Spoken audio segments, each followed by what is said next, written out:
जानिए हर सच की कहानी दिनेश ठक्कर की जुबान आपके अपने नेशनल न्यूज इंडिया पर। बापूजी से साधकों को दूर करने के लिए जो कुचेष्टा की गई, बापूजी के ऊपर केस बनवाया गया, झूठा केस बनाया गया, सिर्फ साधकों के मनोबल को तोड़ने के लिए। आज 12 वर्ष हो रहे हैं, लेकिन 12 वर्षों में ना बापूजी के कोई देवी कार्य सेवा कार्य बंद हुए, ना कोई आश्रम बंद हुआ, ना ही आश्रम में आने वालों की संख्या घटी। जो बापूजी के देवी कार्य और सेवा कार्यों से ईर्ष्या करते हैं, जो इस भारत देश को पुनः गुलाम बनाना चाहते हैं, उन लोगों ने, जिन्होंने अपना राजनीतिक उल्लू सीधा करने के लिए राजनीतिक षड्यंत्र रचा। बोलते हैं कि सच्चाई कभी छुप नहीं सकती बनावट के उसूलों से, खुशबू कभी आ नहीं सकती निंदक के कागजी फूलों से। साधकों की श्रद्धा, साधकों की भक्ति उसी तरीके से बरकरार है और उसका प्रमाण आपने आज भैरवी आश्रम में देखा।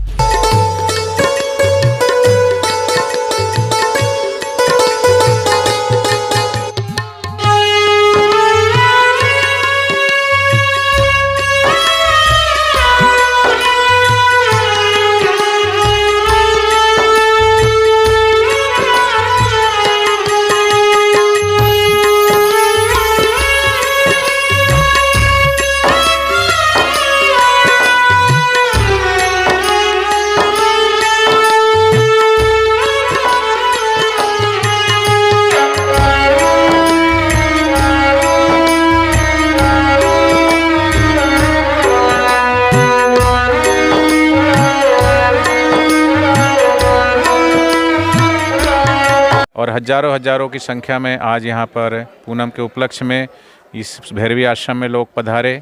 सभी ने सत्संग, कीर्तन और विशेष सत्र का लाभ लिया। और इधर अभी पूरे महीने से इस भैरवी वापी डूंगरा क्षेत्र में सत्संग और भंडारे के कार्यक्रम चल रहे थे। उसी निमित्त आज भैरवी आश्रम में सत्संग रखा गया था पूर्णिमा के उपलक्ष्य में। देखा काफ़ी भारी संख्या, मतलब ये पूरा पंडाल भर गया था। पंडाल के बाहर लोग बैठे थे क्योंकि बापू को 12 साल होने वाले, उसके बावजूद मतलब एक अद्भुत नज़ारा आज देखने को मिला भैरवी आश्रम में। बिल्कुल, जिस तरीके से आज भैरवी आश्रम में यहाँ पे अहमदाबाद से भी लोग पधारे थे, उनको देख कर के बड़ा आश्चर्य हो रहा था कि इतनी संख्या में लोग यहाँ पर आए हैं। मैंने उनको ऐसा नज़ारा लग रहा था कि ये तो अहमदाबाद आश्रम में ऐसी भीड़ आती है। तो मैंने यही कहा कि बापूजी के देश भर में जितने भी आश्रम में, चाहे सूरत चले जाओ, चाहे बड़ौदा चले जाओ, चाहे अहमदाबाद चले जाओ या दिल्ली चले जाओ, मध्य प्रदेश, गुजरात, हर क्षेत्र में बापूजी के साधकों की संख्या कहीं घटी नहीं है, श्रद्धा भी कोई नहीं घटी है। उसी तरीके से जिस तरीके से गुरुदेव ने उनको जो मार्गदर्शन दिया है, दीक्षा दी है, सेवा का सौभाग्य दिया है, अपने अपने क्षेत्र में नियम से, धर्म से अभी भी चल रहे हैं और किसी के बहकावे में, कोई चक्कर में आने वाले साधक है नहीं। बापूजी से साधकों को दूर करने के लिए जो कुचेष्टा की गई, बापूजी के ऊपर केस बनवाया गया, झूठा केस बनाया गया, सिर्फ साधकों के मनोबल को तोड़ने के लिए और बापूजी के देवी कार्य सेवा कार्यों को बाधित करने के लिए। परिणाम क्या हुआ? आज 12 वर्ष हो रहे हैं, लेकिन 12 वर्षों में ना बापूजी के कोई देवी कार्य सेवा कार्य बंद हुए, ना कोई आश्रम बंद हुआ, ना ही आश्रम में आने वालों की संख्या घटी, बल्कि पहले से और श्रद्धा भक्ति सबकी मजबूत हुई है। अभी दिसंबर महीना चल रहा है, देश भर के सभी विद्यालयों में जा कर के लोग तुलसी पूजन दिवस मना रहे हैं।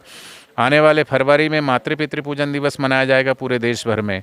तो ये देवी कार्य सेवा कार्य राष्ट्र को मजबूत करते हैं, धर्म और संस्कृति से बच्चों को जोड़ते हैं, आज की युवा पीढ़ी को। तो बापूजी के देवी कार्य और सेवा कार्यों को तो देखो। जो बापूजी के देवी कार्य और सेवा कार्यों से ईर्ष्या करते हैं, जो इस भारत देश को पुनः गुलाम बनाना चाहते हैं, उन लोगों ने, जिन्होंने अपना राजनीतिक उल्लू सीधा करने के लिए राजनीतिक षड्यंत्र रचा, कुछ विदेशी तंत्र भी इसमें शामिल थे। और वही लोग चाहते थे कि भाई बापूजी की जो फैन फॉलोइंग इतनी बढ़ रही है, क्योंकि बापूजी का हेलीकॉप्टर जो गोधरा में क्रैश हुआ था 2012 में, तो चमत्कार तो सबने देखा ही था बापूजी क्या हैं। तो बापूजी की फ़ैन फॉलोइंग बढ़ती जा रही थी, तो कहीं ना कहीं कुछ राजनीतिक पार्टियों को भी थोड़ा सा डर लग रहा था बापूजी से। शायद इसीलिए ये पूरा कुचक्र रचा गया और इसीलिए इतना विलम्ब हो रहा है बापूजी को बाहर आने में। लेकिन बोलते हैं कि सच्चाई कभी छुप नहीं सकती बनावट के उसूलों से, खुशबू कभी आ नहीं सकती निंदक के कागजी फूलों से। साधकों की श्रद्धा, साधकों की भक्ति उसी तरीके से बरकरार है और उसका प्रमाण आपने आज भैरवी आश्रम में देखा कि पंडाल, इतना बड़ा पंडाल है, यहाँ हज़ार लोग, कई हज़ार लोग बैठ सकते, उसके बावजूद भी ये पंडाल छोटा पड़ गया, पीछे टेंट लगाना पड़ा, पीछे तक संख्या साधकों की थी। तो ये क्या दर्शाता है कि ये सभी साधकों की श्रद्धा भक्ति अपने गुरु के चरणों में उसी तरह अडिग है जैसे थी और रहेगी। जानिए हर सच की कहानी दिनेश ठक्कर की जुबान आपके अपने नेशनल न्यूज इंडिया पर।